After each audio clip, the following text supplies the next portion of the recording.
Today, our health includes our mind, our body, and our spirit. Separating medical facts from fiction is the key that leads to wise decisions about our health and well-being. Unpacking the latest research is vital. Doing what works helps us live our best lives today. How can we live longer? How can we live healthier? Let's ask Dr. Walt on Liftable TV. Hi everyone, I'm family physician Dr. Walt Larimore, and I'm delighted that you're taking the time today to explore ways that you and your family can improve your health. The holiday season often brings unwelcome guests like stress, anxiety, and even depression. And it's no wonder. The holidays often present a dizzying array of demands: cooking meals, shopping, baking, cleaning, and entertaining, just to name a few. And if infections like influenza or coronavirus are spreading in your community, you may be feeling additional stress. Or you may be worrying about you and your loved one's health. You may feel stressed or sad or anxious because your holiday plans may look different this year because of the pandemics. But with some practical tips, you can minimize the stress that accompanies the holidays. You may even end up enjoying the holidays more than you ever thought you would. And joining us to talk about that, to talk about stress, from taking the bad to the good, is a dear friend of mine, Dwight Bain. Dwight has guided thousands of people through challenging times as an author, a nationally certified counselor, a certified leadership coach, a licensed mental health counselor, and a former law mediator. Now, Dwight and I both founded and began our individual practices in Central Florida in the mid-1980s. Barb and I moved to Colorado in 2001, but Dwight is still practicing near the Central Florida mountain range, which includes Space Mountain, Thunder Mountain, and Splash Mountain. Dwight, welcome to Ask Dr. Walt. It is great to be with you, Walt, and it is great to know that Sheila and I just a week ago, we were out in the mountain range. I never thought of it that way, and I'll never think of it that way again. I'll laugh and I'll think, we're in the mountains, even though it's 95 degrees. There you go. Well, it's sort of, I remember when I was in Kissimmee, we always talked about there being two seasons, either summer's here or summer's coming, down in that area. But I let our viewers know that you and I, for a decade and a half, were dear friends. We were accountability partners. We would meet together. We would pray together. And you were a referral source. We often sent patients from our family medicine practice to you and your colleagues for emphasis of spiritual health and emotional health. And one of the things you taught me early on was that there's a difference between good stress and what some people call eustress, good stress, and bad stress. So explain to our viewers what you taught me about the difference. Well, absolutely. When we think about God designed our human body, God designed our brain in an amazing way. And when you think about what happens when we feel challenged, right? So here's a challenge. It could be a challenge in work, a challenge in a relationship. And so when we feel challenged, when our brain feels overloaded, the amygdala fires up, the limbic system fires up, and all of a sudden we get this surge of adrenaline, what some people call psyched up. And now they've got more energy. They've got more motivation. They can go and accomplish. But when we stay in that zone too long, when somebody's worried, fearful, anxious, and when they're dwelling, that mental chatter, now all of a sudden it turns into psyched out. And distress means that now that adrenaline is working against my body, and adrenaline and cortisol reactions can lead to some really serious physical health reactions that we don't have to have. Stress can actually motivate us, but when there's too much, it hurts our health. So obviously the holidays just pile on and make it harder for so many people, right? It really does. The holidays come with this pressure that we feel. And some of it may be because people see a commercial on TV, they see a movie on TV, the perfect holiday. It's going to have, the whole house is going to be decorated, and then we're going to have this fabulous meal, and we're going to have these fabulous presents, and we're going to have these fabulous parties. And And if you just step back and you look at the time and then you look at the energy, you see time, we don't get any more time. But if I say we're going to decorate the house, okay, is that going to take us 8 hours, 10 hours, 20 hours? And then how long will it take it? How long will it take to take it off of the house? If we can factor in just some variables of how much time do we have, how much energy do we have? And I think energy management post-pandemic is going to be one of the big areas people are talking about. How much energy does it take to be able to go and do? And holiday stress is when, instead of thinking about, wait a minute, we're already busy with the kids, busy helping family. We have like an extra 2 hours a week, but we're going to try to figure out how to do 20 hours of decorating and to do, another 10, 20 hours of holiday meals and prep. And the celebrations are wonderful, but Walt, I want people to sit down, and it's an ancient principle right out of scripture, but it works, to sit down and count the cost. Now, I didn't say anything about budget, because for some people that's the stress. They just want to charge and to pay and spend all this money instead of to stop and really remember, what are we doing? Why are we taking this time off?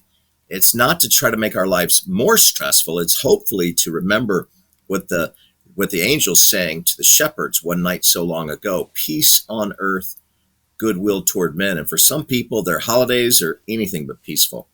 Yeah, to that point, Dwight, in general, with patients you see and with friends you have and folks in your Sunday school class and folks at church, neighbors, how common is holiday stress? And I'm talking about the dangerous form of stress, not just the usual stress.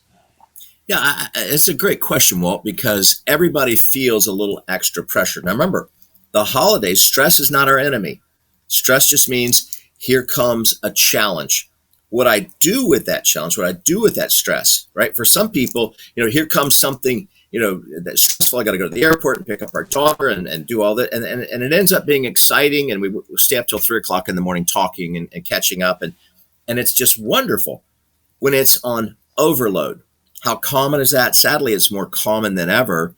And that's why we want to open up this conversation so that people can pay attention to their own physical health, their mental health, and end up, when the holidays are over, rejoicing at more time with family and friends and more time to be grateful for God's blessings.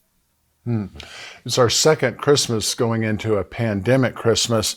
I imagine for the psychological community, you saw a lot of holiday stress because of the pandemic last year. Do you predict this year will be worse?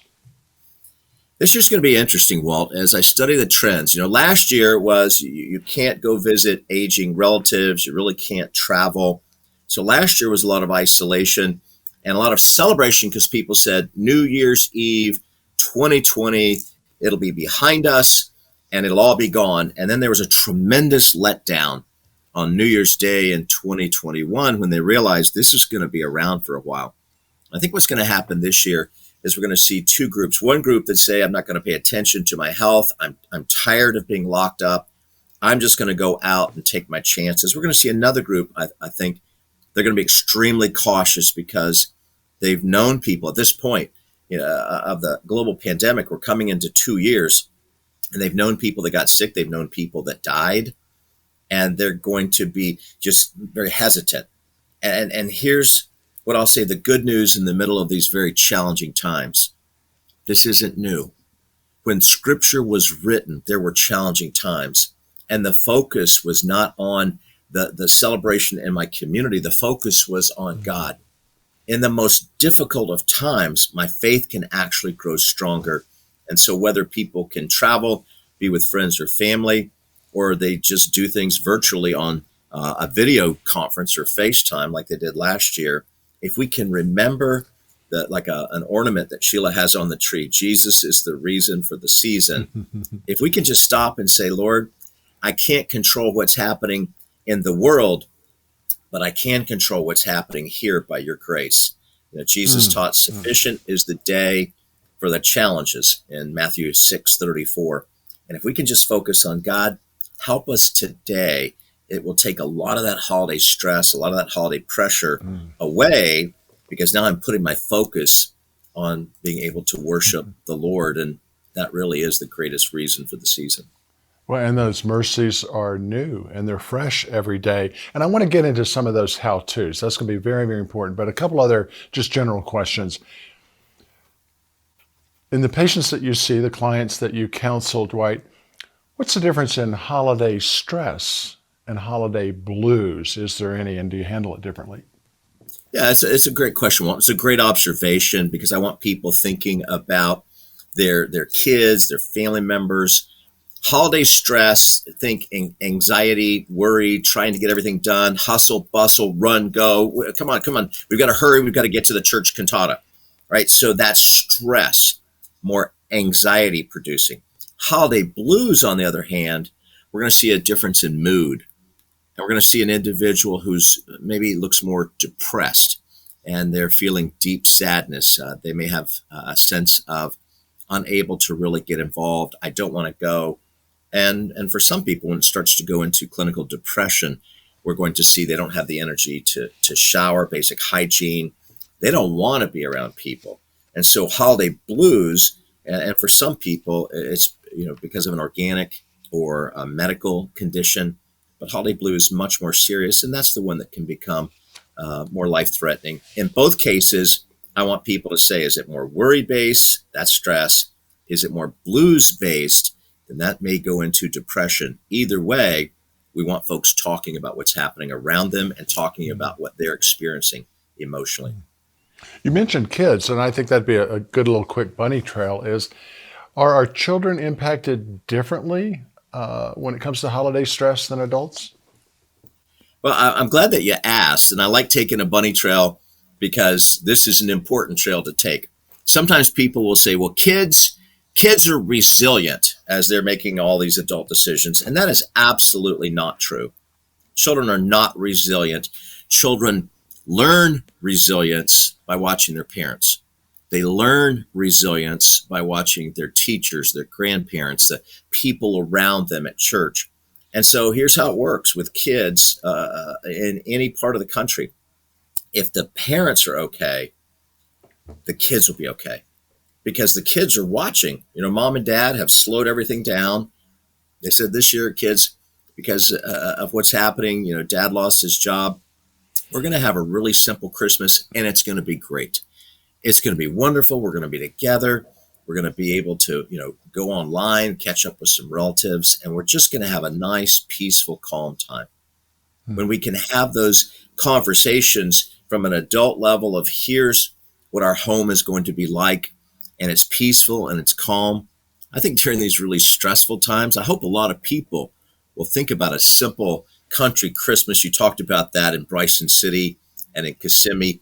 Just simple times where we can connect with the people that we love, connect in our faith, enjoy a nice meal or two. Well, that's where the memories are made far more than trying to squeeze in 101 things like some holiday comedy disaster movie. When you look at films that come out of Hollywood, many of them are based around holidays because the family tries to squeeze so much in, it ends up just being a disaster. And they call that comedy because this doesn't work, this doesn't work, this doesn't work. And at the end, usually, depending on whichever film you think of over the holidays, they'll say, what mattered was we were all together. The meal burned up, everything didn't work out, but we were together and it was okay. And you don't have to have the disaster if you can figure out we're going to be about each other and the Lord, and we're going to keep it simple. When you do that, you may have found the solution to eliminate holiday stress in your home this year. You may not remember this, Dwight, but I remember yesterday. It was Christmas. It may have been 87 or 88. We were sharing a lunch at I think it was Denny's actually, down in Kissimmee, and we were talking about the Christmas and the Christmas stress. And you sat back and you said, Walt, I've noticed something last year or two, and that is that you and Barb and Kate and Scott really pile on the activities. I think I need to encourage you to concentrate on connecting with God, with your relationship with God, connecting with each other, and connecting with a few very close friends. And Dwight, that was really instrumental for us. It was wise advice, and I appreciated the course correction that we've followed for the last 30 years. Amen. Amen. This is one of the great things that we can do. One of the greatest gifts that we can have is to have healthy Christian friends, healthy people in our lives who can say, friend, it seems like you guys are really busy. Or, hey, how are you guys holding up? Sometimes to be able to open those conversations can be a greater gift than, to be able to get a gift card or a kitchen gadget under the tree, to be able to say, listen, here's what matters. And I think, in this season of coming out of the global pandemic, people are really stepping, just like we saw after the Great Depression, World War II, people are coming back to some traditional values of what matters most. And it really is time with the people that God has allowed us to be in relationship and being able to count blessings instead of count problems. When I can sit down and count my blessings and then over here my problems, a lot of clinical research now we're hearing that when we're counting gratitude, your physical and psychological health goes way up, sleep improves, and eating dietary, empty calories goes down about 24%. Loneliness goes down. People feel better and stronger when they count blessings. And I think that's a good way to function, not just in the holidays, but on every day. Yeah, I think you're right. I remember you telling me it was something like you said, when we were eating lunch, you said, Walt, I don't want to give you a gift that you'll never remember. I want to give you a gift you'll never forget.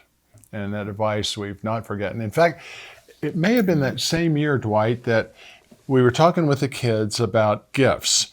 And it may have been at your recommendation. We just asked the kids, do you remember what you got last year for Christmas? And do you remember what you got 2 years ago for Christmas? And do you remember what you got 3 years ago? And, I don't know that they remembered one of them. And our birthdays or what have you. And so we began a family tradition. We decided instead of spending money on each other, we would spend time on each other and take that money and create a family memory. And if you were to talk to Barb or Kate to Scott today and say, what did you do on this Christmas of '89? We put our money together and we went to New York. Between Thanksgiving and Christmas, because it's the least expensive, but the city's completely Christmasized. And we had this wonderful memory together. And the next Christmas, I think it was 1990, we decided to do the Christmas Carol together at the Osceola Center for the Arts in Kissimmee. And we built a family memory, and we did that time and time again. And I really base that on the foundation that you gave me, and I hope our viewers will take your wise advice. I do want to hit something you said about the holiday blues, because irrespective of stress and even without depression, there are people that have negative memories with Christmas. It may have been a childhood event. It may have been a death or a loss of a loved one. And so Christmas for them can be difficult. It can be triggering, and yet it's uncomfortable to talk to. How can we open up friends? How can we share with friends if we have those events ourselves? Because to concentrate on the reason for the season and not the difficulties we've had in the past. Yeah, it's such a good and timely question, Walt. There are many people I know that are first responders, emergency room personnel. They choose to work on Christmas Day because there was so much pain in their childhood. And when we start to think about, for some people, the holiday represents the happiest time. Okay. For other people, maybe there was an alcoholic in their home. Maybe there was a lot of rage. Maybe there were a lot of domestic violence. There was pain. And so what do I do with that pain? I take it to the Lord. I don't get to pick the family that I grow up in. I don't get to pick my circumstances, but I do get to choose how to manage those. And to be able to know when you were 9 years old, you couldn't do anything about it, but God was closer than you think. Sometimes people want to blame, why didn't God stop? And that's not how it works. God allows people to make choices, but you survived it. And so if you know someone who's maybe lived through a lot of painful life circumstances, here's, again, a great gift. It doesn't cost any money, but it's absolutely valuable. And it's to say, hey, why don't you come spend some time with us? We're going to have plenty of food. Why don't you grab a paper plate and, come on over? Just this morning, Walt, Sheila was telling me about a neighbor. She's an elderly senior citizen, estranged from her family, and she sent Sheila the sweetest text that said, "Thank you for being my friend." And we live Mm, in a time because there's been so much hurt and loss when people will think in terms of community is about common values. And when we're able to reach out to neighbors, reach out to people that maybe are a little bit distant or maybe that kind of dropped off the radar, I like to tell people each one check two and think about somebody you haven't heard from a while, maybe somebody on the other side of a divorce, somebody that's, when the company started to shut down and I haven't heard from them in a while.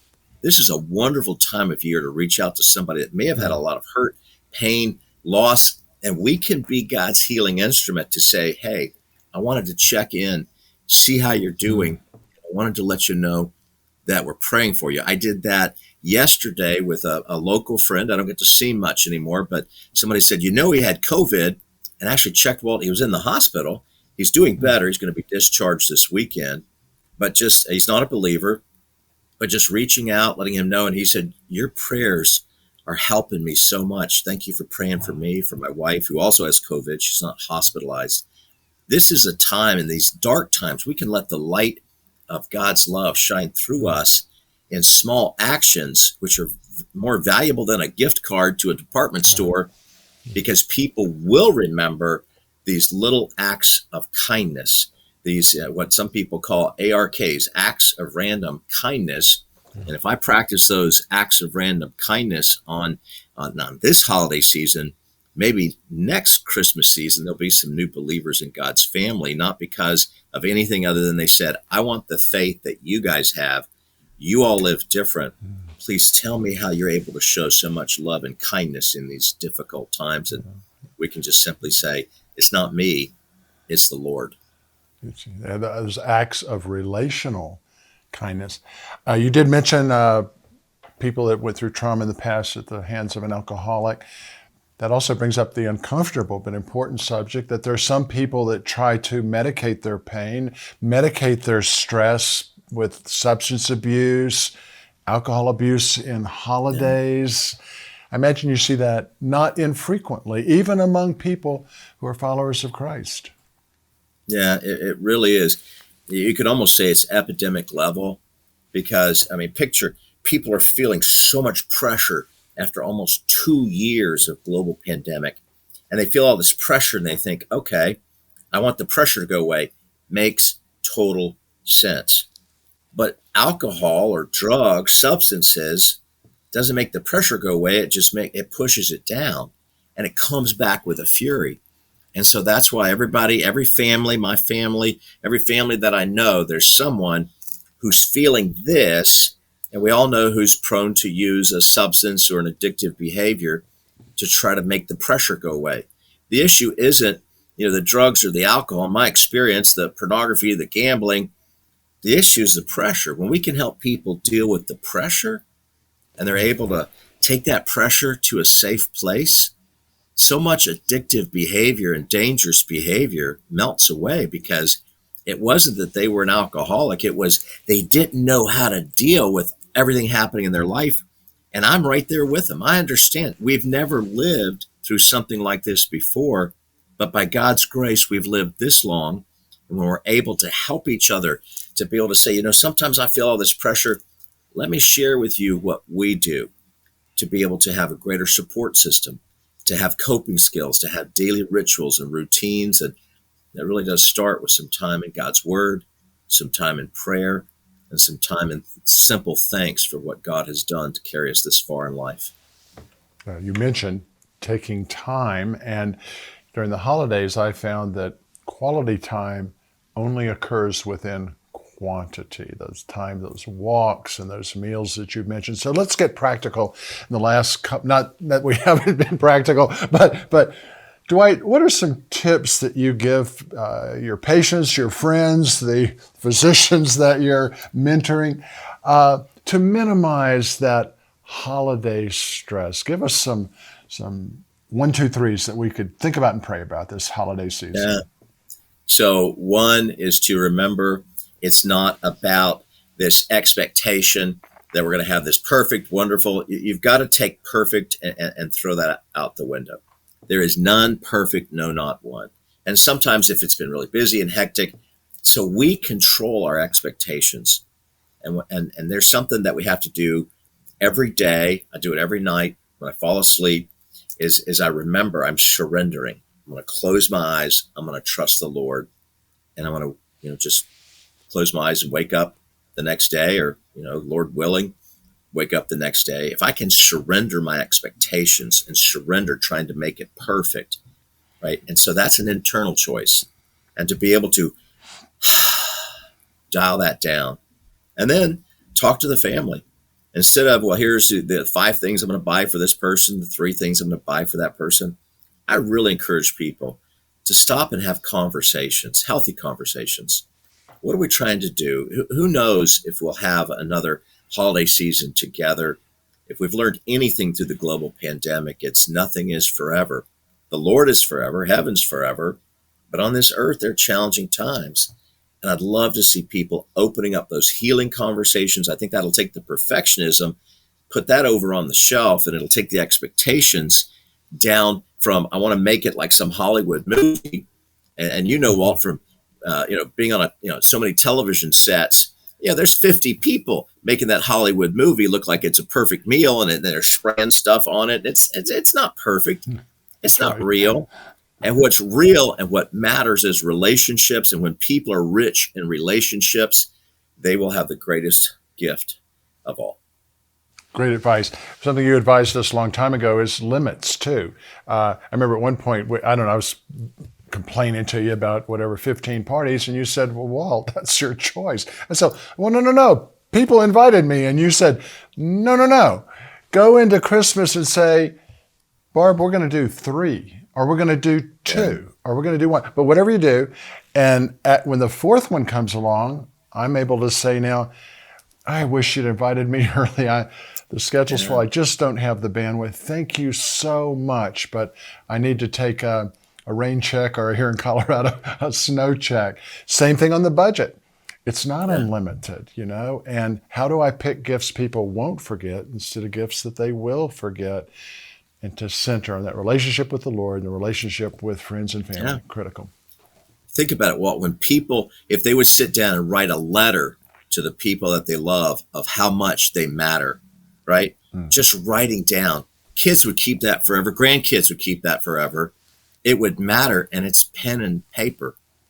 There's a way to make memories that doesn't involve a credit card, and that's what I hope your viewers will find this year. Yeah. And emails won't be around. They won't stay. And that written, Dwight, I'm writing a book on my dad's war memories, and his mom saved 450 letters from him. That book would not exist had Dad not written those letters. If there had been email back in World War II, I wouldn't have those memories. So that's great advice. Dwight, I love you. Love you as a friend. Love you as a brother. So grateful for your advice. And I hope you'll come back in the new year. I'd like to talk about resolutions and planning for this next year. Would you be able to do that? Absolutely. I look forward to it. I look forward. Merry Christmas to you, Sheila, and the kids. And to you and Barb as well. God bless. Thank you so much. Well, you can read more about reducing stress, anxiety, and depression in a couple of books that you can find on my website at drwalt.com. One is Fit Over 50, Make Simple Choices for a Healthier, Happier You. And the other, 10 Essentials of Happy, Healthy People, Becoming and Staying Highly Healthy. Once again, just go to drwalt.com, drwalt.com, and click on the Books tab. Also, if you have concerns about your family's health that you'd like us to consider in future programs, just drop me an email. It's drwalt@liftable.tv. And we'll be glad to get to as many of those as we possibly can. But until our next edition of Ask Dr. Walt, I hope that your holiday time will become less stressful. And until our next visit, dear friend, I pray that you may enjoy good health and that all may go well with you, even as your soul is getting along well. Merry Christmas.